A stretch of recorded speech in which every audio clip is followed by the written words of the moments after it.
जय हिंद बडी यार, once again welcome back to one and only differential credit. सबसे पहले बडी जय हिंद, है ना। एंड यार आज जो आपकी ग्लोबल नेक्सस है ना, द ग्लोबल नेक्सस, उसका भैया आज करने वाले हैं पहला वाला टॉपिक, ठीक है। सो ये आपको हैशटैग एपिसोड 1 या फिर टॉपिक 1 के नाम से देखने को मिल जाएगा थंबनेल में, है ना।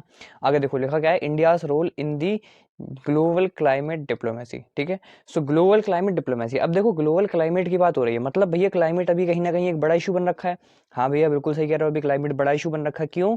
क्योंकि भैया जितनी भी मीटिंग हुई है, आपने बताया कि हर मीटिंग में इससे रिलेटेड बात की गई है। वो कोई भी मीटिंग बनी रहे आपकी, वेदर इट इज G20, है ना, वेदर इट इज COP29, मतलब जितनी भी मीटिंग्स हुई है, इवन ब्रिक्स में भी हमने देखा था कि भैया ग्लोबल क्लाइमेट से रिलेटेड बात की गई थी कि भैया ग्लोबल वार्मिंग बढ़ रही है धीमे धीमे। सभी जो कि आइस कैप्स या फिर जो आइस बग्स हैं वो सारे पिघल रहे हैं, जिसके कारण वाटर का लेवल राइज हो रहा है ना। इन सारी बातों पे हम बात कर चुके थे, तो भैया इसको मिटिगेट करना, मतलब इसको कम करना बहुत ज़्यादा इंपॉर्टेंट हो जाता है। अब देखो यार, ग्लोबल क्लाइमेट डिप्लोमेसी, अब क्योंकि हम इंडिया का पेपर देने वाले हैं, एनडीए दो, आप CDS दो, FCAT दो, सारे पेपर इंडियन डिफेंस फोर्सेस के हैं। तो इंडिया के परस्पेक्टिव से इंडिया का क्या रोल हो सकता है in the global climate diplomacy, ठीक है। तो इसके लिए हमें ये जानना होगा इसकी बैकग्राउंड हिस्ट्री मतलब क्या है कि भैया जो भी ये ग्लोबल वार्मिंग हो रही है उसमें क्यों हो रही है, क्योंकि हो रही है भैया क्या, ग्रीन हाउस गैसेस, ठीक है। सबसे ज्यादा क्यों क्यों हो रहा है, क्योंकि हो रहा है यहाँ पे क्या, ग्रीन हाउस गैसेस का इन्वॉल्वमेंट है। अब यार ग्रीन हाउस गैसेस में अगर हम बात करें तो भैया ग्रीन हाउस गैसेस में तो सबको यही लगता है कि यार CO2 का मेन कंट्रीब्यूशन है, बट आप गलत हैं। CO2 का तो है ही है, इसके साथ सबसे बड़ा कंट्रीब्यूशन आपका मीथेन, जो कि एक गैस है, उसका भी है, ठीक है। इसी के साथ आपका वाटर वेपर का भी है। मैंने आपको प्रीवियस वीडियो में बताया था कि भैया ये वाटर वेपर वाला आपका जो क्वेश्चन है ये FCAT में आ रखा है, FCAT का PYQ है, ठीक है। अब देखो CO2 तो एक भैया ऐसी चीज है जिसको हम सिर्फ तभी कम कर सकते हैं जब हम व्हीकल्स वगैरह से ही कंजम्पशन कम करें, मतलब हमें रिन्यूएबल फ्यूल्स की जरूरत होगी। रिन्यूएबल फ्यूल्स मतलब फंड्स अरेंज करने होंगे, तो भैया ये थोड़ा सा मुश्किल लग रहा है। रही बात वाटर पेपर की, यार वाटर पेपर एक ऐसी चीज है, वाटर के बिना तो लाइफ ही पॉसिबल नहीं है, सस्टेनेबल ही नहीं है। तो वाटर पेपर को तो आप भूल ही जाओ कि वाटर पेपर आप इतनी ज्यादा हाई इफेक्टिवली कम कर पाओगे। इसी के साथ वाटर पेपर का कॉन्ट्रीब्यूशन है, बट इतना ज्यादा नहीं है जितना मीथेन एंड CO2 का है। अब CO2 कैसे कम होगी? CO2 वैसे ही मैंने आपको बताया ना कि एक तो ये है यार कि CO2, हमने जो नेट जीरो इमिशन का प्लान कर रखा है उसके लिए तो हमने CO2 का पहले ही कर रखा है ना, पूरी प्लानिंग है। बट कहीं ना कहीं जो मीथेन आती है, मीथेन का भैया कुछ लगता है कि अलग से एक चीजें हैं, मीथेन को हम बिल्कुल कंट्रीब्यूट नहीं कर रहे, या मीथेन को कम करने के लिए हम कुछ भी नहीं कर रहे। तो इस वजह से जो भी अभी जियोपॉलिटिकल थिंकर हैं और जो भी अभी मतलब बात हुई है बिल्कुल इन दी डिफरेंट डिफरेंट सीरीज, उसमें मीथेन से रिलेटेड कई बात हुई है। अब देखो इंडिया के लिए, इंडिया से पर्सपेक्टिव क्या हो सकते हैं, क्योंकि भैया इंडिया है third largest emitter of the methane, तो कहीं ना कहीं इंडिया पे एक रिस्पॉन्सिबिलिटी आती है, जहां पे हम IS Indian international solar alliance को प्रमोट कर रहे हैं, वहीं पे हम मीथेन को यार थर्ड लार्जेस्ट प्रोड्यूसर है, इमिटर है इसके। तो पहली चीज तो ये हो गई कि अगर हमें इस पे देखना है तो पहली जो इंपॉर्टेंट लीड बन सकती है, that is related to the methane, ठीक है। अब सेकंड वन क्या हो सकता है? सेकंड वन हो सकता है कि भैया साउथ एशिया में देखा जाए, क्योंकि मोटा मोटा देखो आप, मीथेन कैसे प्रोड्यूस होती है? मीथेन होती है भैया एग्रीकल्चर या फिर बायोकेमिकल वेस्ट से। अब मिडिल ईस्ट की कंट्री देख लो, उनके पास तेल ही तेल है। हाईटेक कंट्री देख लो आप, USA मैक्सिको वगैरह वगैरह, मतलब मैक्सिको तो नहीं लेकिन हाँ USA और उसकी कनाडा वाइड साइड, उधर भाई क्या है, आइसबर्ग से, तो उधर पे ऑब्वियसली बात है कितनी ज्यादा फर्टिलिटी रेट तो है नहीं उधर का फील्ड का, इस वजह से वहां पे भी एग्रीकल्चर प्रोड्यूस कम होती है। अब जो मोटा मोटा रह गया साउथ एशिया वाला पार्ट, जैसे कि इंडिया हो गया, साउथ अफ्रीका हो गया, मतलब ये जो कुछ कंट्रीज हैं, यहाँ पे होती है एग्रीकल्चर प्रोड्यूस होती है, मतलब होती है मीथेन प्रोडक्शन। इस वजह से कहीं ना कहीं हमें साउथ एशिया को भी इसमें कंट्रीब्यूट करना होगा, है ना। अब भैया लेकिन सारी चीजें तो तब होंगी ना जब हमारे पास पैसा आएगा, पैसा मतलब फंड आएगा, क्योंकि कुछ भी करना है मैं तो फंड्स की रिक्वायरमेंट है, और फंड कौन दे सकता है? मैं डेवलप्ड कंट्रीज दे सकती है। तो एक जो तीसरा मोटा मोटा पॉइंट बन सकता है, that is related to the funds. Hope so ये दिख नहीं रहा होगा, so let me change the colour of the pen, ठीक है। सो मोटा मोटा बन सकता है क्या, फंड्स रिलेटेड, कि भैया जितने भी फंड्स रिलेटेड इश्यूज हो सकते हैं उन सारों को मिटिगेट करना होगा with the help of the other countries. समझ गए? तो ये होने वाली हमारी 3 लीड। अब एक एक लीड को प्रॉपरली हम समझते जाएंगे, है ना। सबसे ज्यादा इंपॉर्टेंट लीड है that is related to the methane one, ठीक है। आगे देखते जाओ।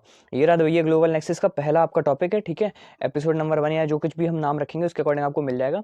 आगे देखो, टॉपिक नंबर 1 क्या है, India role in the global climate diplomacy COP29, जहां पे लीड 1 हमारी क्या है, just wait for a moment,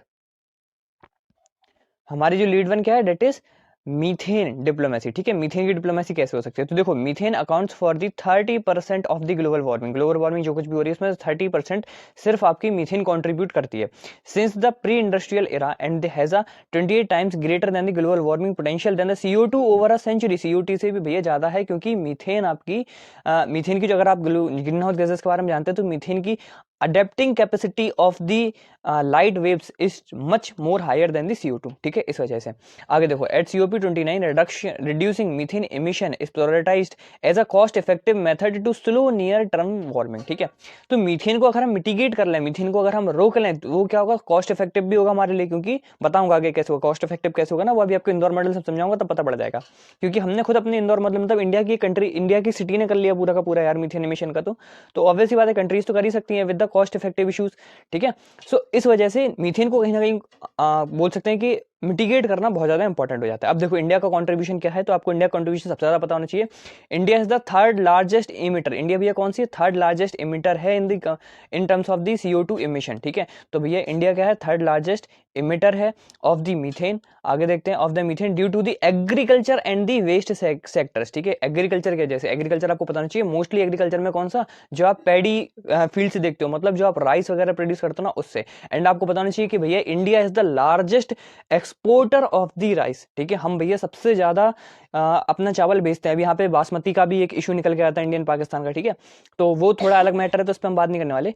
efforts to address methane emission includes biogas initiatives and agriculture methane management, ठीक है। तो भैया मीथेन को मैनेज कैसे करना है, बायो गैसेस को कैसे प्रिजर्व करना है, कैसे उनको मैनेज करना है, क्योंकि आपको पता होना चाहिए कि भैया यही बायोगैस को आप बायोफ्यूल्स में कन्वर्ट कर सकते हो, ठीक है।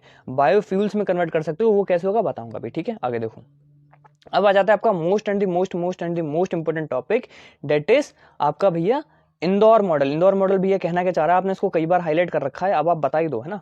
तो देखो सबसे पहले भाई ध्यान से समझते आना इंदौर मॉडल, क्योंकि जान है इस पूरे टॉपिक की, ठीक है।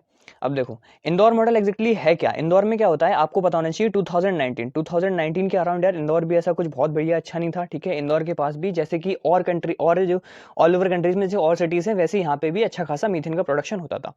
लेटर ऑन क्या होता है आपको पता होना चाहिए कि इन्फ्लुएंशियल कैपेबिलिटीज होती हैं टू द हायर लीडर्स, जैसे कि लक्षद्वीप का पूरा, सॉरी लक्षद्वीप बोल गया, मालदीव्स का पूरा पूरा टूरिज्म जो कंट्रोल किया गया था, किसके द्वारा किया जाता है, इंडिया के इन्फ्लुएंसर्स के द्वारा। इंडिया जहां पे इंडियन के बॉलीवुड एक्ट्रेस है ना, एक्टर्स और जो भी भाई इन्फ्लुएंशियल पीपल है, वो जहां पे अपनी भी मतलब वेडिंग वगैरह या फिर आप बोल सकते हैं कि हॉलीडेज वेकेशंस वगैरह जहां पे भी इंजॉय करते हैं, most of the Indian people वहीं पे जाते हैं ना, इन्फ्लुएंस होके जाते हैं।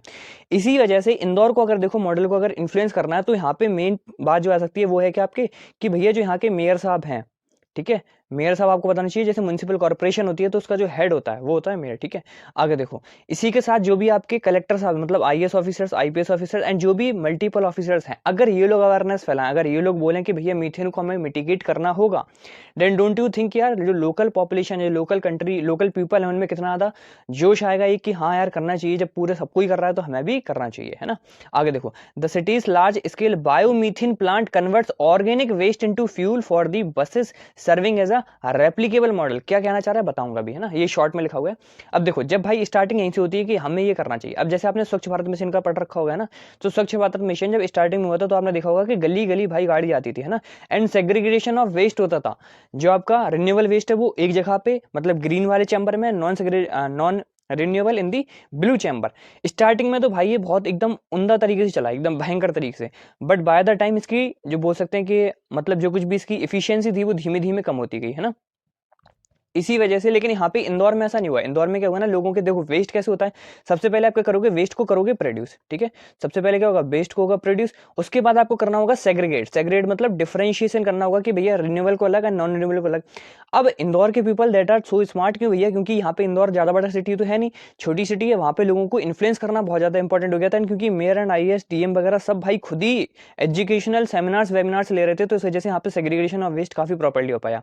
आगे देखो, जब सेग्रीगेशन ऑफ वेस्ट हो पाया तो वहां की जितनी भी आप बोल सकते हैं इंफ्रास्ट्रक्चर को डेवलप किया गया, ठीक है। इंफ्रास्ट्रक्चर जब बिल्कुल प्रॉपर्ली डेवलप हो गया तो उसके बाद उसी बायोफ्यूल्स को मतलब जो भी बायो वेस्ट थे उसको एनारोबिक प्रोसेस के थ्रू, एनारोबिक मतलब in the absence of the oxygen, anaerobic process के थ्रू उस बायो वेस्ट को कन्वर्ट किया गया इनटू बायोफ्यूल, एंड उस बायोफ्यूल से बाद में आपकी बसेस और दी अदर सर्विसेज प्रोवाइडेड की गई। इसी के साथ जो भी आपका रेस्ट जो कि नॉन रिन्यूएबल वेस्ट था उसकी हेल्प से हमने रोड्स वगैरह बना रखे थे इन दी इंदौर मॉडल, जिस वजह से आज आप देखो तो इवन इन 2024 आपका इंदौर मॉडल के कंप्लीट मैंने वो पढ़ रखी थी PDF, काफी बड़ी PDF अराउंड 100 पेज की। तो यार उस PDF में ये लिखा है, क्लियरली मेंशन्ड है कि भैया Indore as of now is a methane emitter country, मतलब जीरो मीथेन इमिटर कंट्री है, ठीक है। मतलब इतना अगर ऐसा नहीं है कि जीरो मीटर हो जाएगा। आप जितना लेकिन इमिट कर रहे हो उतना आप उसको रेप्लीकेट भी कर ले रहे हो, ठीक है। So that's why Indore medal is the most and the most important. आगे देखो, जैसे हमने भारत ने स्वच्छ भारत मिशन को इंप्रूव किया था, मतलब उसको लॉन्च किया था, उसी तरीके से हमने अपनी गोवर्धन स्कीम को भी यूज किया था। गोवर्धन स्कीम का यार मेन काम था कि हमें भैया मेन ये देखना था कि जो भी हमारी गोवर्धन स्कीम से मतलब ये था कि भैया जो भी मीथेन वगैरह है आप उसका क्या करो, aim to incentivise rural bio waste conversion into the energy. जैसे कि बायो वेस्ट को एनर्जी में कन्वर्ट करना है। कौन सी एनर्जी में? बायो एनर्जी में, जैसे कि मैंने ऊपर कर रखा था इंदौर मॉडल में, है ना, बायोफ्यूल्स में कन्वर्ट करना, सेम था इसका। And improve rural waste management, है ना, जो भी गांव वगैरह में रहता है जितना भी वेस्ट वगैरह, तो उसको अच्छे से हम सेग्रीगेट कर पाए, उसको अच्छे से मैनेज कर पाए। This is the all about the Govardhan scheme जो कि लॉन्च की गई थी बाय दी इंडियन गवर्नमेंट। आगे देखो, लेवरेजिंग इंटरनेशनल पार्टनरशिप। अब देखो पार्टनरशिप पे कैसे रूल हो सकता है, जैसे मैं पता है कि भैया हमारी वाटर ट्रीटी एग्जिस्ट करती है किस किस के बीच, इंडिया एंड पाकिस्तान के बीच, है ना, वाटर ट्रीटी एग्जिस्ट करती है। अगर सपोज करो ऐसी ही कुछ ट्रीटी अगर हम मीथेन से रिलेटेड भी कर लें कि यार मीथेन का जो कॉन्ट्रीब्यूशन, क्योंकि ग्लोबल वार्मिंग ऐसा है ना भाई, आप कितना इमिट कर रहे हो या फिर आप कितने ज्यादा इफेक्टिव मेजर्स ले रहे हो उससे मैटर नहीं करता, क्योंकि once the global warming start, तो अगर वाटर लेवल राइज होगा तो भैया वो दुनिया की कोई भी कंट्री बनी रहे सबको अफेक्ट करने वाली है। भले ही आप कितना भी इमिशन कम कर लो अपने आप पे, है ना, आप भले ही बिल्कुल नेट जीरो पे चले जाओ, आप बिल्कुल इमिट ही ना करो, लेकिन भाई जब वाटर लेवल राइज होगा तो सबको इफेक्ट करने वाला है ना। तो देयर इज अ रोल कि हम भैया एक बीइंग एज ए कंट्री बन सकते हैं जहां पे हम कोलैबोरेट करें with the US as well as China. अब तो चाइना के साथ हमारे थोड़े बहुत रिलेशन भी ठीक हो रहे हैं, तो methane initiatives could bring financial and the technical aids to reduce waste related methane emissions, ठीक है। तो जो भी वेस्ट रिलेटेड मीथेन एमिशंस होते हैं, क्योंकि दिक्कत यहाँ पे आती है कि भाई इंफ्रास्ट्रक्चर की एज वेल एज सेग्रीगेशन की बहुत ज्यादा रिक्वायरमेंट होती है ना, वो चीजें इंपॉर्टेंट हो जाती है, तो वो सिर्फ तभी हो सकती है हमारे पास रिक्वायर्ड फंड हो। आगे देखो, सेक्टर स्पेसिफिक टारगेट, हमें सेक्टर स्पेसिफिक टारगेट्स करने होंगे। क्यों? क्योंकि अगर आप इंडिया में देखो तो सबसे ज्यादा मीथेन प्रोड्यूस होता है वो कैसे होता है, एग्रीकल्चर से as well as waste sector से, है ना, जो भी एग्रीकल्चर में प्रोड्यूस कर रहे हैं इसके साथ जो भी वेस्ट सेक्टर। अब देखो एग्रीकल्चर में जो भी भाई मेन है वो है राइस, ठीक है। तो इसको काउंटर करने के लिए अभी आपने देखा होगा कि इंटरनेशनल मिलेट ईयर 2023 थी, तो हमने बोला था कि भैया मिलेट्स को यूज करो। क्यों? क्योंकि मिलेट्स आपके मीथेन को कम प्रोड्यूस करते हैं, इसी के साथ वाटर का कंजम्पशन करते हैं, इसीलिए हमने बोला था कि मिलेट्स को बोल सकते हैं कि एक अपर लेवल पे लेके जाओ, ठीक है। आगे देखो, which together account for the 60% of the methane emission, जो कि आपका 60% मीथेन इमिशन का कंट्रीब्यूशन करता है in the Indian about the agriculture in the waste sector. अब देखो एग्रीकल्चर को हम इसलिए नहीं रोक सकते क्योंकि भैया अभी भी agriculture being as a primary sector काफी लोगों को रिक्वायरमेंट, काफी लोगों को employment as well as funds creation के लिए agriculture plays a crucial role, है ना। अदरवाइज भैया हमारी इकोनॉमी गिर जाएगी, जैसा कि अभी कहा हुआ था श्रीलंका में उन्होंने डायरेक्ट ऑर्गेनिक फार्मिंग कर दी, डायरेक्ट उनकी इकोनॉमी ऊपर से लेके नीचे आ गई। अब being as a growing country हम भाई अभी आपके फिफ्थ लार्जेस्ट हैं, सून हम थर्ड लार्जेस्ट बनने वाले हैं, लार्जेस्ट इकोनॉमी, तो यार इन सच कंडीशन हम ये अफोर्ड नहीं कर सकते कि हम बिल्कुल नीचे गिर जाएं, है ना। इस वजह से एग्रीकल्चर पे तो हम इतना ज्यादा फोकस नहीं कर सकते, लेकिन कहीं ना कहीं जो बेस्ड सेक्टर है इसको तो सेग्रीगेट कर सकते हैं ना। आगे देखो, सैटेलाइट्स फॉर दी मॉनिटरिंग, है ना, सैटेलाइट्स को कैसे मॉनिटरिंग, देखो सैटेलाइट्स क्या होते हैं, अब आपकी जो सैटेलाइट्स हैं यार अभी they have the special sensors, आप इनके पास क्या है, स्पेशल सेंसर्स हैं, स्पेशल एवियोनिक्स सिस्टम्स हैं, तो उस वजह से हम ऑल ओवर कंट्री में देख सकते हैं कि यार कौन सी कंट्री इफेक्टिवली, कि कौन सी कंट्री भैया कितना कंट्रीब्यूट कर रही है। अभी हम क्या है मेनली डिपेंडेंट रहते हैं इन सारी चीजों के लिए यूएसए पे, भैया यूएसए ने जो सी लिस्ट निकाल दी उसी के अकॉर्डिंग हम सारी चीजें कर रहे हैं। बट अगर सपोज करो इंडिया के पास खुद की उनकी, अगर हमारे पास भी कुछ ऐसी स्पेसिफिक सैटेलाइट हो, क्योंकि हमारी इसरो अच्छा कर रही है, तो भैया हम इसमें बनवा सकते हैं, है ना। अगर हमारे पास भी ऐसी कोई स्पेसिफिक सैटेलाइट हो जिसको हम लॉन्च करके इन दी स्पेस हम भी पता कर पाए कि यार ऐसी कौन कौन सी एरिया है जहां से सबसे ज्यादा मीथेन इमिशन हो रहा है, क्या वो डेवलपिंग कंट्रीज हैं, डेवलप्ड कंट्रीज हैं, तो being in the international platforms हम उनको रिकॉग्नाइज करा सकते हैं। अगर उनको फंड्स की रिक्वायरमेंट्स हो तो हम दिला सकते हैं। तो यहाँ पे क्या होगा, India as a role model निकल के आएगा फॉर दी अदर कंट्रीज, है ना। तो use of the satellite data to refine methane emissions estimates and set realistic reduction targets, है ना। जब क्योंकि हम सैटेलाइट्स वगैरह का यूज करेंगे तो हमारे पास रियलिस्टिक टारगेट्स भी तो होंगे, मतलब हमें पता भी तो होगा कि हाँ भैया कहाँ से कितना इमिशन हो रहा है ना। तो उस तरीके से हम रियलिस्टिक टारगेट्स बना पाएंगे। आगे देखो, पॉलिसी इंटीग्रेशन, हमें जो भी हमारी पॉलिसीज हैं उनको इंटीग्रेट करना होगा, है ना। ऐसा नहीं है कि अलग अलग पॉलिसीज बनानी होगी, हमें मोस्ट ऑफ द पॉलिसीज को एक साथ लेकर आना होगा। जैसे methane reduction policies could integrate with the India Swachh Bharat mission and urban development goals, ठीक है। तो स्वच्छ भारत मिशन को अलग ना करते हुए अगर हम methane reduction as well as Swachh Bharat को दोनों को कंबाइन कर दिया जाए तो डोंट यू थिंक कि यहाँ पे एक इफेक्टिव रिजल्ट देखने को मिल सकते हैं। आगे देखो, स्टेट लेवल इंप्लीमेंटेशन, मतलब स्टेट का भी इंप्लीमेंटेशन बहुत ज्यादा होना चाहिए। स्टेट लेवल पे जैसे कि मैंने इंदौर में बताया, इंदौर का एक मॉडल है, वहां के भाई मेयर वगैरह कहते हैं, तो स्टेट लेवल पे अगर सीएम वगैरह अगर इस चीज को प्रमोट करते हैं तो आप देखो कितनी ज्यादा इसकी क्रेडिबिलिटी बढ़ जाएगी, है ना। आगे देखो स्टेट लेवल इंप्लीमेंटेशन में यहाँ पे दो लोगों का एग्जांपल क्यों लिया है मैंने, state like Gujarat and Madhya Pradesh can lead to the methane reduction efforts with the focused action plan. क्यों? क्योंकि भैया गुजरात एक ऐसी कंट्री है जहाँ पे ऑयल गैस की काफी ज्यादा बोल सकते हैं कि रिफाइनिंग होती है ना। गुजरात एक ऐसी कंट्री है जहाँ पे ऑयल एंड आपकी जो मल्टीपल चीजें हैं गैसेस वगैरह की, उनकी रिफाइनिंग बहुत ज्यादा होती है। मतलब भैया यहाँ पे इंफ्रास्ट्रक्चर की कोई कमी नहीं है यहाँ पे, क्योंकि ये रिफाइनिंग वगैरह करते हैं तो इनके पास इंफ्रास्ट्रक्चर है ना, क्योंकि भैया ये रिफाइनिंग वगैरह करते हैं तो इनके पास सफिशिएंट अमाउंट ऑफ इंफ्रास्ट्रक्चर पहले से ही डेवलप्ड है, इनके पास पहले से टेक्नोलॉजी है। अगर हम वायु वेस्ट को सेग्रीगेट करते हुए अगर हम गुजरात तक पहुंचा दिया जाए विद दी बोल सकते हैं कि लिमिटेड पीरियड ऑफ टाइम, जिसके कारण अगर वो एनारोबिकली वर्क करके यहाँ से, तो भैया यहाँ से क्या हम बायोफ्यूल्स को प्रोड्यूस कर सकते हैं। दूसरा वन मध्य प्रदेश, क्यों? क्योंकि भैया मध्य प्रदेश राइस में बहुत बड़ा कॉन्ट्रीब्यूशन करता है ना। इसी के साथ आप देखो लाइफ स्टॉक जिनको हम बोलते हैं यार if I am not wrong तो उसको पशुपालन बोलते हैं हिंदी, ठीक है। मतलब जहाँ पे बहुत सारे पशुओं को पाला जाता है, ठीक है। So Madhya Pradesh place a crucial role over there, and उनके भी बोल सकते हैं कि बायो वेस्ट से वहां पे भी तो मीथेन प्रोड्यूस होती है ना। तो Madhya Pradesh can also be a good player in this field, है ना। आगे देखो ग्लोबल रिकॉग्नाइज, अगर हम ये सारी चीजों को भाई करते हैं तो हमें ग्लोबली कितनी ज्यादा प्रेजेस मिलेंगी। जैसे अभी जो सीओपी हुई है, सीओपी 29, आपने को पता होगा भाई सीओपी में सिर्फ फालतू की बकवास हुई, कोई भी इंपॉर्टेंट रिजल्ट निकल के नहीं आया, इवन फंड्स तक एलोकेट नहीं हो पाए कि कितने कंट्री को कितने एग्जैक्ट फंड मिलने चाहिए, ठीक है। तो अगर हम इन चीजों को लेकर चलते हैं तो डोंट यू थिंक यार, हम अगर जैसे इंदौर मॉडल को हम एक आइडेंटिफाई तरीके से बिल्कुल भाई अरेंज्ड फॉर्मेट में उसको प्रिपेयर करते हुए बताएं कि यार हमने इंदौर मॉडल को ऐसे यूज किया एंड हमने अपने सीओपी में इतना इतना ये सारी चीजें अचीव किए हैं, है ना, क्योंकि हम रियलिस्टिक एग्जांपल से कर सकते हैं ना। तो would bolster it's leadership position, तो इंडिया की जो लीडरशिप पोजीशन है वहां पे दिखेगी। आगे देखो कैपेसिटी बिल्डिंग, हमें कैपेसिटी बिल्ड करना होगा, मतलब investment in education as well as training for the local authorities to implement methane reduction technologies, ठीक है। तो मीथेन को रिड्यूस करने के लिए जो जो टेक्नोलॉजीज हैं वो हमें ग्राउंड लेवल पे इंप्लीमेंट करनी होगी ना, क्योंकि यार हर चीज आप गवर्नमेंट से एक्सपेक्ट नहीं कर सकते। अगर आप खुद ही वेस्ट को सेग्रीगेट करके अपने उसमें डालो भाई, जो सुबह सुबह गाड़ी आती है ना, तो डोंट यू थिंक यार वो कितनी ज्यादा इफेक्टिवली वर्क कर सकते हैं, क्योंकि उनका भाई ये कंप्लीट जो बोल सकते हैं कि जो एक कंप्लीट जो आपको तो ये देखो आपको घर लेवल पे करना तो आसान है ना, क्योंकि घर पे तो आपका भाई सेग्रीगेट आप कर सकते हो, बट आप वही समझो जहां पे भाई एक बिल्कुल ढेर लगाओ, ठीक है, एंड वहां पे आप सोचो कि सेग्रीगेट हो पाए, नहीं हो सकता ना। कितना करेगा कौन, कितना सेग्रीगेट कर सकता है। लेकिन अगर आप लो लेवल से स्टार्ट करो, जो कि स्वच्छ भारत की मेन बोल सकते हैं कि भाई था उस टाइम पे, सेम गोवर्धन स्कीम का भी सेम ही भाई बोल सकते हैं इश्यूज थे, तो अगर आप वो करते हो तो कितना ज्यादा इफेक्टिवली हो सकता है ना। आगे देखो लीड टू क्या हो सकती है, जैसे financing for the developing Nations, मतलब मैंने कहता था कि भैया कुछ भी करना है तो हमें चाहिए पैसा। अब मीथेन को भूल जाना, भी दूसरी लीड स्टार्ट हो रही है, इससे रिलेटेड इंपॉर्टेंट पॉइंट देखने वाले हैं, ठीक है।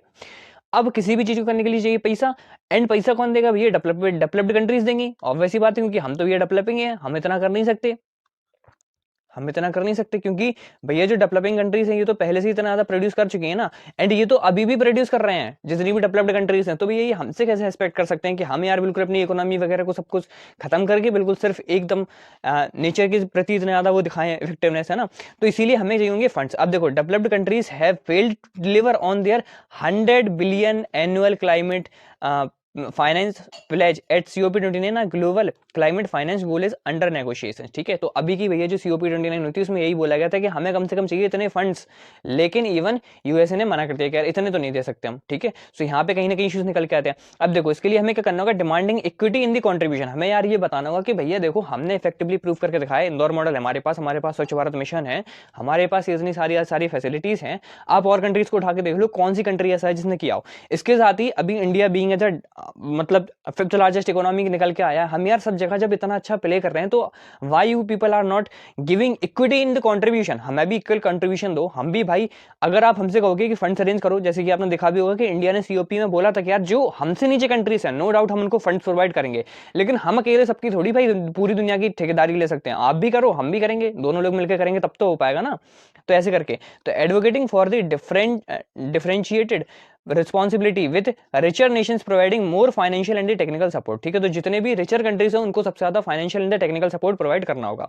आगे देखो focus on the adapting finance adoption adaptative finance, ठीक है। देखो highlighting the need of the adaptation finance for the vulnerable population affected by the climate change, ऐसी पॉपुलेशन जो कि क्लाइमेट चेंज के थ्रू अफेक्टेड है उसको भाई सबसे ज्यादा प्रोड्यूस उसको मतलब सबसे ज्यादा हमें रिलीफ वगैरह प्रोवाइड करने होंगे। जैसे जहां पे भी भाई साइक्लोन आया, अब देखो साइक्लोन वगैरह आते क्यों हैं, मोस्टली देखा जाए तो आपको लग रहा होगा कि भैया ये तो वाइंड्स वगैरह का खेल है, नहीं यार। मोस्ट ऑफ द टाइम क्या होता है कि जैसे जैसे वाटर राइजेस होंगे ये सारी चीजें बहुत ज्यादा फ्रिक्वेंट हो जाएंगी, है ना। आपका साइक्लोन हो गया, सुनामी हो गया, है ना, कहीं पे भाई पता पड़ रहा है कि पानी ही पानी है, कहीं पे फ्लड्स आ रखे हैं, कहीं पे पता पड़ रहा है ड्रॉट है। तो ये सारी जो चीजें हैं भाई, इन सारी चीजों से कौन कॉपरेट करेगा, हमें करना होगा ना। क्योंकि जो भी कंट्रीज इफेक्टिव है, मतलब इफेक्टिव अफेक्ट हुई है इन सारी चीजों से, वहां पे हमें एक क्रूशियल रोल प्ले करना होगा, जहां पे क्योंकि लीडर का एक काम क्या होता है, सिर्फ बचाना नहीं, मतलब सिर्फ चीजों को खत्म करना नहीं, लोगों को बचाना भी। जहां पे ये सारी चीजें हो रही है वहां पे भी हमें इफेक्टिव मेजर्स लेने होंगे।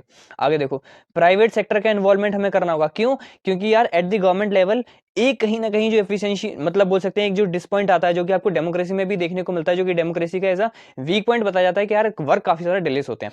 वहीं पे अगर हम प्राइवेट सेक्टर का इन्वॉल्वमेंट ले लेते हैं तो डोंट यू थिंक यार जो वर्क की इफेक्टिवनेस है वो बहुत ज्यादा इंक्रीज हो जाएगी। So encouraging private companies to invest in the clean technologies and infrastructure in the India, है ना। एंड इसी के साथ आपको पता होगा कि बायोफ्यूल की या फिर बायो फ्यूल्स के अगर हमें इंफ्रास्ट्रक्चर वगैरह क्रिएट करना है तो भैया इसके लिए अच्छा खासा पैसा वगैरह चाहिए। इसी के साथ किसी कंपनी को लीड करना होगा, है ना। सो उस कंपनी के लिए क्यों ना वो प्राइवेट कंपनी हो। आगे देखो, रिन्यूएबल एनर्जी एक्सपेंशन, हमें क्या होगा, रिन्यूएबल एनर्जी का एक्सपेंशन करना है, जहां पे हम इंटरनेशनल सोलर लाइंस को भाई अभी सबसे ज्यादा प्रमोट कर रहे हैं। आपने देखा भी होगा कि भैया पीएम मोदी कुवैत में गए थे। मेन रोल मैंने आपको 2 दिन पहले ही बता दिया था कि भैया मेन रोल सिर्फ आईएसए ही है, ठीक है, इंटरनेशनल सोलर अलाउंस। क्यों? क्योंकि यार इसको चाहिए, इसका अगर हमें सोलर कैपेसिटी को बिल्ड करना है, ठीक है। नो डाउट अभी इंडिया 500 मेगावाट का हमने टारगेट कर रखा है, 200 मेगावाट हम कंप्लीट सोलर एनर्जी से प्रोड्यूस कर रहे हैं, ठीक है, एज ऑफ नाउ इवन। यहाँ पे अडानी सोलर्स का बहुत अच्छा रोल है, ठीक है। बट भैया दिक्कत तो ये है ना कि यार जब देखो सोलर पैनल्स आपको लगाने हैं तो उसके लिए चाहिए जगह, जगह पे ही तो लगाओगे भाई कहीं ना कहीं सोलर पैनल्स। इसके लिए क्या कहा कि यार अगर जगह चाहिए हमें तो भैया जंगल वगैरह काटने पड़ेंगे, और वो जगह क्योंकि एक टाइम के लिए यूज के लिए हो सकती है, जहां पे भी हम सोलर पैनल्स लगा देंगे।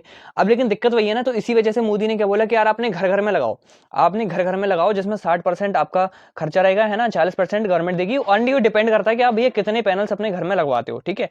लेकिन यार ये एक मास प्रोडक्शन नहीं कर सकता, ये ग्राउंड लेवल पे तो कर सकता है, लेकिन एक मास प्रोडक्शन के लिए हमें कहीं ना कहीं एक बहुत बड़ी जगह चाहिए होगी।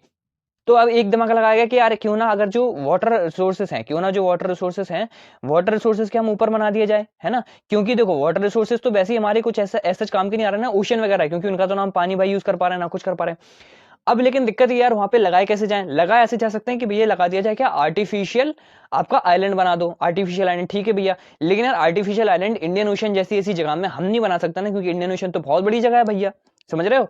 एंड इसी के साथ क्योंकि वहां पे एक आपको पता होगा ट्रेड भी बहुत ज्यादा होता है, तो इन सच कंडीशंस हम ऐसी जगह पे, ऐसी कहीं माइक बहुत ज्यादा जो कंजेस्टेड जगह है या फिर जो बहुत ज्यादा रश जगह है, वहां पे हम एस सच आईएसए या फिर आर्टिफिशियल आइलैंड्स को नहीं बना सकते।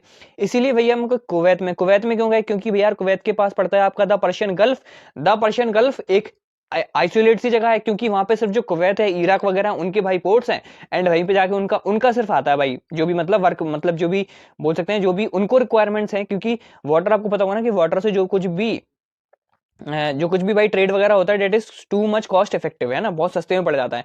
तो इस वजह से जो भी इसकी नियरेस्ट कंट्री है मोस्टली उनके पास सिर्फ ट्रेड करने के लिए वहां पे ऑप्शंस हैं, बाकी ऐसा वहां पे कोई ऐसा रश तो है नहीं। तो यार कुवैत से हमने बात की, क्यों ना यार तुम आईआईएसए ज्वाइन कर लो, आईएसए ज्वाइन कर लो भाई, हम तुम्हें फंड्स वगैरह एलोकेट करा देंगे, और तुम्हारे पास तो वैसे ही पैसे की कमी नहीं है, हम तुमसे तेल लेते रहेंगे, तुम अपना आईएसए डेवलप करो, हम तुमको भाई पूरी की पूरी टेक्नोलॉजी ट्रांसफर करेंगे। तो अपने यहाँ पे एक आर्टिफिशियल आइलैंड बनाओ, आर्टिफिशियल आइलैंड बनाने के बाद आईएसए को भाई बिल्कुल लॉन्च करो। अब देखो दिक्कत क्या है ना इंटरनेशनल सोलर लाइंस की, भाई दिक्कत क्या है कि यार इसके लिए चाहिए solar energy. And solar energy अगर आप ज्योग्राफी यहां से लेट करो, तो ज्योग्राफी की अगर लेट करो तो भैया equator, tropic of cancer, tropic of capricorn. अब इन दोनों के बीच में भाई जितनी कंट्रीज हैं वो सिर्फ सोलर एनर्जी को प्रोड्यूस कर सकती हैं। एंड मोस्टली मैं बोलूं तो इक्वेटर के आसपास सिर्फ वो कंट्रीज आपकी सोलर एनर्जी को प्रोड्यूस करती हैं, रेस्ट ऑफ दी कंट्रीज नहीं कर सकती, क्योंकि वहां पे ये इतनी सनलाइट ही नहीं आती, इस वजह से, है ना। चीजों को रिलेट करना सीखो, आई थॉट काफी कुछ रिवीजन करा दिया इसमें, है ना, वीडियो भी बड़ी हो जाएगी। आगे देखो, आगे देखो, आगे क्या है, मिटिगेटिंग इंफ्रास्ट्रक्चर गैप, है ना। अब देखो इंफ्रास्ट्रक्चर भी हमें, क्योंकि देखो यार बायोगैस के साथ एक वही दिक्कत है ना, मैंने आपको बताया कि इंफ्रास्ट्रक्चर भी हमें बहुत अच्छा खासा चाहिए होगा। तो वो अच्छा खासा इंफ्रास्ट्रक्चर कैसे आएगा, अच्छा खासा इंफ्रास्ट्रक्चर तो तब आएगा ना यार जब हमारे पास रिक्वायर्ड फंड्स वगैरह होंगे, है ना, तभी तो हम कर पाएंगे इंफ्रास्ट्रक्चर का वगैरह अच्छे से। तो देखो आगे क्या लिखा है, mitigating infrastructure financing climate resilient infrastructure in flood prone and drought prone areas, ठीक है, जो भी फ्लड प्रोन एरियाज है as well as drought prone areas हैं, वहां पे हमें क्या करना होगा, इंफ्रास्ट्रक्चर का जो भी गैप है उसको फुलफिल करना होगा, है ना। आगे देखो इसी में भाई आप चाइना का डैम वाला इशू भी ले सकते हो, अभी चाइना देखो वर्ल्ड लार्जेस्ट डैम बना रहा है ना, तो उसी के रेस्पेक्ट में अब इंडिया को भी बनाना पड़ रहा है। अब लेकिन यार इंडिया बना तो ले, दिक्कत ये है ना कि भाई this is all about the geopolitical game, China अभी एज ऑफ नाउ क्या करना चाह रहा है, चाइना चाह रहा है कि भैया इंडिया रहे विजी कहीं ना कहीं एंड हमारे साथ इसके ना रिलेशन अच्छे। अब विजी करने के लिए कुछ ना कुछ तो करना होगा ना, क्योंकि अदरवाइज ये अपने फाइटर जेट्स पे ध्यान देने लगेंगे। अब अगर यार अपनी एयरफोर्स एंड वगैरह वगैरह चीजें इंप्रूव करते जाएंगे तो यार एशिया का कोई एक बॉस हो सकता है ना, इधर भी इंडिया और भी चाइना। अब रशिया को तो आप भूल जाओ, है ना। तो देखो यहाँ पे वो चीजें आ जाती हैं कि भैया बॉस तो कोई एक ही होगा। अब दिक्कत ये है कि या तो आप देखो दोनों के साथ एकदम लड़ाई कर लो, लड़ाई करने से फायदा तो कुछ होने नहीं वाला, क्योंकि दोनों की इकोनॉमी खत्म होने वाली है। चाइना के पास बोलता है कि हमारे पास है अच्छा खासा पैसा, एक भैया कुछ ना कुछ एक पत्ता फेंक दो। पत्ता क्या फेंक दिया, हम बना रहे हैं भैया सेकंड लार्जेस्ट डैम बना रहे हैं, ठीक है। अब क्योंकि डैम बनाएंगे तो कंप्लीट आप क्या कर पाओगे, अब क्योंकि इंडिया एंड चाइना के बीच में तो कोई ट्रीटी है नहीं ना भाई वाटर से रिलेटेड।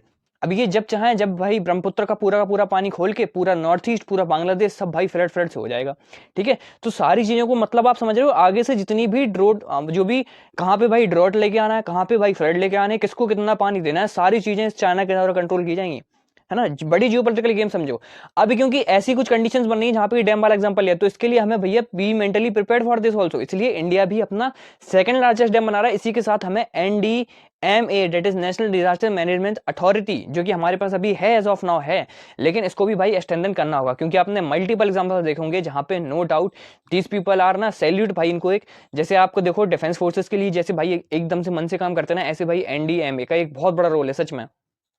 लेकिन इनके पास भाई इतने ज्यादा फंड्स नहीं है, इनके पास ज्यादा टेक्नोलॉजी नहीं है ना, डिजास्टर मैनेजमेंट को, कि भाई हर बंदे को ये बचा पाए। इसीलिए we should be mentally prepared for this also, not only NDM में भाई, सिर्फ इंडिया में नहीं, जैसे यूएस पीस कीपिंग मिशन है ना, ऐसे भाई हमारी जो इंडिया में है ना, सिर्फ इंडिया में नहीं मल्टीपल कंट्रीज को उन्होंने बहुत ज्यादा बेनिफिट्स पहुंचा रखे हैं।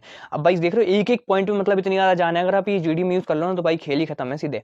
आगे देखो कोलैबोरेटिव वेंचर्स, जैसे कोलैबोरेटिव वेंचर्स अभी जस्ट अगर सपोज करो इंडिया एंड जो चाइना है ये दोनों भाई कंट्री, अगर इनके पीछे वाटर ट्रीटी होती या फिर वाटर से रिलेटेड कोई भी अगर एग्रीमेंट वगैरह होता, तो आपको लगता है कि ये सारी कंडीशंस यार जो हमें इतना सारा पैसा खर्च करना पड़ेगा, ऐसा कुछ होता नहीं होता ना।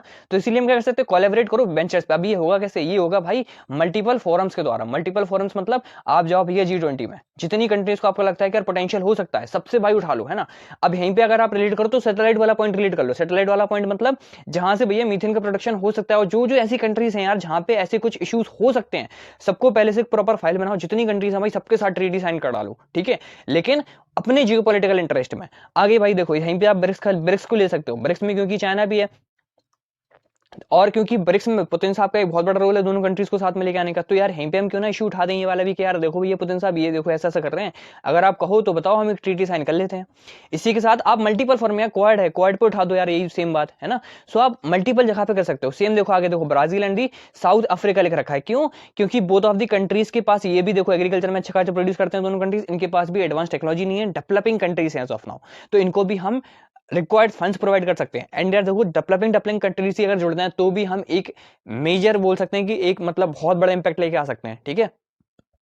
आगे देखो grass root implementation, I don't hope so यार ये पॉइंट समझाने की जरूरत है कि भैया कोई भी चीज हो, आप भले ही चाहे इतनी स्कीम्स बनवा लो, चाहे जितने मॉडल वगैरह निकाल लो, अगर आप ग्रास रूट इंप्लीमेंटेशन नहीं होगा, जैसे मैं बताऊं आपका इंदौर मॉडल है, इंदौर मॉडल क्यों सक्सेसफुल है, क्योंकि वहां पे ग्रास रूट इंप्लीमेंटेशन था, रेस्ट ऑफ द कंट्रीज में नहीं है, या फिर rest of the cities even India में नहीं है, इस वजह से वो नहीं है। इवन मैं बताऊं इंदौर मॉडल का जो बहुत अच्छा पार्ट है डेट इज जो आपके सैनिटरी पैड्स होते हैं, तो भाई वहां पे 3 तरह के बॉक्स आते हैं, ठीक है। वहां पे मतलब मैं उसमें पढ़ रहा था, तो डेट इज कि भैया उसके लिए जो सैनिटरी पैड्स हैं उनके लिए भाई एक अलग से मतलब बॉक्स था, जिसको आगे से सेग्रीगेट करके उसको दोबारा से रिन्यू कर सकते थे, है ना, ऐसा करके कुछ था। आगे देखो अकाउंटेबिलिटी मैकेनिज्म, मतलब ये देखो advocating for the transparency in climate funds allocation and use, मतलब जितना भी भैया फंड अलोकेट होता है उसमें कोई भी करप्शन नहीं होना चाहिए, भले ही वो कंट्रीज के बीच में हो या फिर कंट्री के फिर भाई बात के जो नीचे सब ग्रुप्स हैं उनमें भी हमें बिल्कुल मतलब अकाउंटेबिलिटी रखनी होगी कि एक एक पॉइंट जिसको जितना पैसा अलोकेट किया गया उसके पास इतना पैसा जाना चाहिए, ठीक है। आगे देखो ग्लोबल साउथ यूनिटी, अब क्योंकि साउथ को हम अभी बीइंग एज अ लीडर निकल के आ रहा है ना साउथ का, तो हमारा क्या रोल है कि यार हम साउथ की जितनी कंट्रीज हैं, जितने भी अमेरिकन एंड लेटर अमेरिकन जितनी भी मतलब अफ्रीकन वगैरह जितनी कंट्रीज हैं सबको उठा लो भाई एक साथ। अब जब सारी कंट्रीज एक साथ आ जाएंगी तो यहाँ पे क्या हो जाएगा, ये मेजोरिटी क्या करने लगेगी, पॉपुलेशन मेजोरिटी जो भी पॉपुलेशन है वो भाई कवर करने लगेंगी। एंड आपको एक चीज बहुत अच्छे से पता होना चाहिए कि भाई जब छोटी छोटी कंट्रीज बहुत ज्यादा मिल जाती है ना, तो एक वो बहुत बड़ा इंपैक्ट आराम से लेकर सकते हैं, फिर भले वो डेवलपिंग कंट्रीज या कोई भी कंट्री हो, हम आराम से एक कंट्री को फिर हरा सकते हैं। सो इन सच कंडीशंस अगर हम ग्लोबल साउथ यूनिटी को अगर एक साथ ले आते हैं, तो यहाँ पे कहीं ना कहीं हम एक अच्छी डिमांड कर सकते हैं for the funds from the developing countries, ठीक है। So African and the Latin American nations to collectively push for the fair climate finance policies, ठीक है। आगे देखो थर्ड लीड हो जाती है कि भैया साउथ एशिया, जो कि अभी जस्ट 10th वाला पॉइंट है कि भैया हम इसमें लीड कर सकते हैं, कहाँ पे हमने लीड कर सकते हैं, कहाँ पे collaboration for the global south, global south को हम बीइंग एज अ लीडर निकल के आ सकते हैं, ठीक है। उसके लिए देखो शेयर्ड वाटर रिसोर्सेज, अब यार क्योंकि मैंने पहले ही एक्सप्लेन कर दिया, जैसे कि India China is the best example as of now, क्योंकि हमारे पास भैया जस्ट एक ट्रीटी नहीं थी। सपोज करो जस्ट भाई एक ट्रीटी होती ना, जैसे हमारे साथ बांग्लादेश के साथ ट्रीटी है, पाकिस्तान के साथ ट्रीटी है, नेपाल के साथ है, भूटान के साथ है, अगर यार एक ट्रीटी भाई चाइना के साथ भी होती ना, तो अभी जो इतना सारा ह्यूज इन्वेस्टमेंट करना पड़ेगा हमें, जहां पे हमें फाइटर जेट्स की सख्त रिक्वायरमेंट है, हमारे पास 5th जनरेशन फाइटर जेट्स होने चाहिए, वही सारा का सारा हमारा डाइवर्ट किस पे हो गया था ना, अब वो भाई डैम पे हो जाएगा, ठीक है। आगे देखो cross border initiatives, cross border initiatives मतलब जैसे कि हमारा देखो India and China, India and Bangladesh का जॉइंट वेंचर है, जहां पे flood monitoring to reduce the disaster risk, जो भी भैया रिस्क, अभी देखो अभी अब जैसे यार आप कहोगे कि भैया अभी बांग्लादेश में से क्या कंडीशन बनी है, आप काहे की बात कर रहे हो, देखो बॉस ये एक बोल सकते कि इंसेंटिव था, पहले इनिशिएटिव था जब तक से ये हसीना नहीं थी, है ना, एंड अभी कुछ 1-2 साल में इलेक्शंस हो जाएंगे। अब क्योंकि जो ग्लोबल वार्मिंग की रेस है ना, ये भाई स्प्रिंट नहीं है, दिस इज अ मैराथन। ये आपको ऐसा नहीं कि 2 साल 5 साल 10 साल में इम्पैक्ट करेगी, ये आपको आने वाले अगले 100 साल में इम्पैक्ट करेगी, है ना। तो इन सच कंडीशंस हमें लॉन्ग टर्म गोल को देखते हुए रखना पड़ेगा, एंड यार लॉन्ग टर्म गोल को तभी रख सकते हैं क्योंकि यार आपने नेवर चेंज नहीं कर सकते ना, लेकिन अगर आपको ग्लोबल वार्मिंग से बचना है तो आपके नेवर्स को आपका सपोर्ट एज वेल एज आपको उनका सपोर्ट चाहिए होगा, ठीक है। आगे देखो जितने भी रिन्यूएबल एनर्जी के जितने भी प्रोजेक्ट्स हैं उनके साथ आपको वर्क करना होगा, जैसे कि सोलर पार्क्स आप बना सकते हो, वाइंड फार्म्स बना सकते हो, to reduce reliance on the fossil fuels, जिसके लिए अभी कुवैत की एक बहुत अच्छा, मतलब Kuwait is the one of the best example as of now even related to the current scenarios, ठीक है। आगे देखो रीजनल क्लाइमेट फंड्स, भाई बता चुका हूं कि भैया कुछ भी चाहिए सबसे पहले चाहिए पैसा, क्योंकि अभी एशियन कंट्रीज के पास इतना पैसा नहीं है, दीज कंट्रीज आर ग्रोइंग, है ना, साइमल्टेनियसली डेवलपिंग हो रही है धीमे धीमे, तो भैया फंड्स कौन देगा, जो कि डेवलप्ड कंट्रीज है, ठीक है। आगे देखो नॉलेज शेयरिंग, आपको सिर्फ इतना ही नहीं कि भैया आप सिर्फ पैसा पैसा दे दो, आप हमें टेक्नोलॉजी का भी तो दो, ट्रांसफर भी तो करो टेक्नोलॉजी, आप कैसे यूज कर रहे हो, आपका जैसे जैसे हम है भाई इंटरनेशनल सोलर लाइन से, तो हमारे एक एग्जांपल निकल आया है, क्यों ना हम यार आर्टिफिशियल आइलैंड्स का यूज करें, हम सोलर एनर्जी को एकदम नेक्स्ट लेवल ले जाना चाहते हैं। इवन देख लो भाई सिर्फ India is the only country जो कि सोलर लाइंस को ना इतना ज्यादा प्रमोट कर रही है। तो इन सच कंडीशंस हम अपनी जो भी एक्सचेंजिंग एक्सपर्टीज है on the climate and the smart agriculture practices among south Asian Nations, मतलब जितनी भी नेशंस है वहां पे भाई आप देखो कई जगह पे यार एग्रीकल्चर बहुत अच्छी होती है, कई जगह पे एग्रीकल्चर आपकी वेस्ट हो जाती है, तो वहां पे आप क्या करो टेक्नोलॉजी का ट्रांसफर करो, ठीक है। आगे देखो डिजास्टर प्रिपेयर्डनेस, जिसके लिए मैंने बोला था नेशनल डिजास्टर मैनेजमेंट अथॉरिटी, सो इसको भी इंप्रूव करना होगा। इसी के साथ इसका बोला जाता है कि एक सब्सिडरी यूनिट भी बनाई जाएगी जो सिर्फ फ्लड रिलेटेड इश्यूज को देखेगी। अभी क्या है कि भैया भले ही फ्लड हो, भले ही ड्रॉट हो, साइक्लोन है, सुनामी है, कुछ भी आए, इसी को टीम को जाना है। सो हम क्या चाह रहे हैं कि यार इसकी एक फ्लड से रिलेटेड सेपरेट बनाई जाए, क्योंकि देखो सुनामी आएगी, साइक्लोन आएगा, है ना, कुछ भी चीज आएगी, या फिर कहीं पे डैम वगैरह टूटता, तो मोस्ट ऑफ दी जो चीजें आती हैं वो फ्लड निकल के आती हैं, ठीक है। ड्रॉट तो कहीं ना कहीं एक ऐसा इशू है कि आप भाई उसको थोड़ा सा मिटिगेट कर सकते हो with the help of the, अगर आप वहां तक वाटर ना किसी भी मींस ऑफ ट्रांसपोर्ट की तरह पहुंचा पाओ, लेकिन एक बार फ्लड आने के बाद भाई वो वहां पे कंडीशन बहुत ज्यादा वर्सन हो जाती हैं। इवन आप देखो जब भी कभी भाई ड्रॉट वगैरह जैसी कंडीशन होती है तो वहां से तो लोग माइग्रेट भी कर जाते हैं, है ना। आगे देखो ज्वाइंट advocacy मतलब presenting a unified stance at the international forums like the COP as well as demand fair treatment for the developing nations, मतलब भैया हमें चाहिए इक्वालिटी, हम जहाँ पे इतने अच्छे अच्छे काम करके दिखा रहे हैं, हम भैया सब कुछ कर रहे हैं, तो यार आप हमें इक्वालिटी प्रोवाइड करो ना। आप क्यों अभी तक डेवलपिंग कंट्रीज का बस एक टैग लगा के बैठे हुए, आप जहाँ पे फंड्स वगैरह तो प्रोवाइड करना चाह नहीं रहे, ठीक है। आगे देखो tourism and the biodiversity protection मतलब promoting eco tourism with wild safeguard biodiversity hotspot across the regions, ठीक है। तो जहां पे टूरिज्म एक वन ऑफ दी बोल सकते हैं कि बिग इंडस्ट्री बन चुकी है आज के टाइम पे ये, ठीक है, जहां पे मल्टीपल कंट्रीज की भाई पूरी की पूरी इकोनॉमी सिर्फ टूरिज्म पे डिपेंडेंट है। वहीं पे अगर उन्हीं टूरिज्म में हम अगर बायोडाइवर्सिटी या फिर जो बायो टूरिज्म है उसको अगर इंक्लूड कर दे, जो कि इको टूरिज्म के नाम से भी जाना जाता है, तो डोंट यू थिंक कि यहाँ पे एक सिग्निफिकेंट इंपैक्ट आने वाला है। भाई आप देख के आओ, अगर बीइंग एज ए इंडियन है, मैं भी अगर जैसे एग्जांपल लूं, आप भाई अगर किसी भी नई सिटी में जाते हो या फिर आप कहीं पे भी नई जगह जाओ, आपको अगर एक सिंपल चीज भी बहुत अच्छी सी देखने को मिल गई ना कि यार इस कंट्री में भाई इको टूरिज्म बहुत अच्छा है, मतलब यहाँ पे भाई ये लोग ना इको टूरिज्म मतलब जो इकोनॉमिक्स कंडीशन हो सकती है, जैसे कि अभी जैसे मैं बताऊं तो यार अभी जब मैं एसएसबी देने गया था, so over there in the Bangalore, है ना, बेंगलोर आप जाओ तो वहां पे जो भाई उनका स्टेशन है ना, स्टेशन पे आप देखोगे तो वहां पे एक ना लॉइन का स्ट्रक्चर बन रखा है। लॉइन का स्ट्रक्चर सिर्फ बैरल्स, अगर आपको पता हो, सिंपल सिंपल बैरिंग्स होती है ना, उसके भाई उससे बन रखा है। This is one of the best example था, मैं सोच रहा था भाई मेरे नेटिव में भी होना चाहिए ना ऐसा। सो देखो एक जो आइडिया आया, जो कहीं आइडिया हमें कहीं ना कहीं घूम के आया, ठीक है, मतलब मैं गया यार किसी पर्पस के रिलेटेड गया, लेकिन वहां से एक इको टूरिज्म या फिर बोल सकते हैं कि जो नॉन डिग्रेडेबल वेस्ट था, ठीक है, उसको हमने कैसे यूज करके एक इफेक्टिव मेजर्स में लेके आया, तो यार यहाँ से एक सिग्निफिकेंट इंपैक्ट हो सकता है ना अपनी कंट्री पे। आगे देखो, पॉलिसी तो अलाइनमेंट करनी पड़ेगी, है ना, आप मल्टीपल पॉलिसीज मत निकालो, आप एक प्रॉपर पॉलिसी निकालो जिसको आप प्रॉपर एलोकेट करो फंड, क्योंकि क्या होता है मल्टीपल पॉलिसीज निकालो, मल्टीपल उसके लिए फंड्स अरेंज करो, फिर भाई वहीं पे दिक्कत आती है।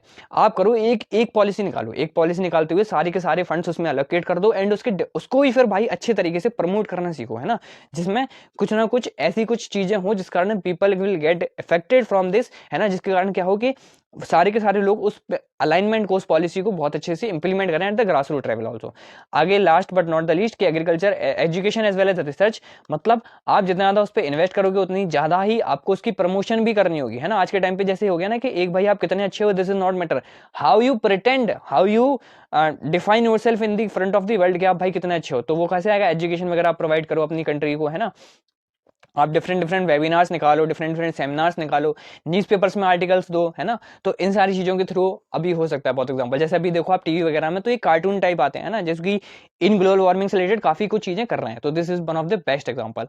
सो यार this is all about for the structure, ठीक है, मतलब एक एक पॉइंट को इन डिटेल एक्सप्लेन किया है, होप सो कि आपको समझ में आया होगा, है ना, एंड आपको एसएसबी में होप सो यार कि बहुत ज्यादा हेल्प करेगा भाई, बहुत ज्यादा मेहनत लगी इसको बनाने में, ठीक है। So what ever be your feedback regarding this topic, उससे रिलेटेड भाई कर देना। आगे हम जो टॉपिक 2 है वो नेक्स्ट एपिसोड में करेंगे, that is India US relation amid sanctions on the Indian entities, ठीक है। सो यार this is all about for this session, मिलते हैं नेक्स्ट वीडियो में with some amazing video content.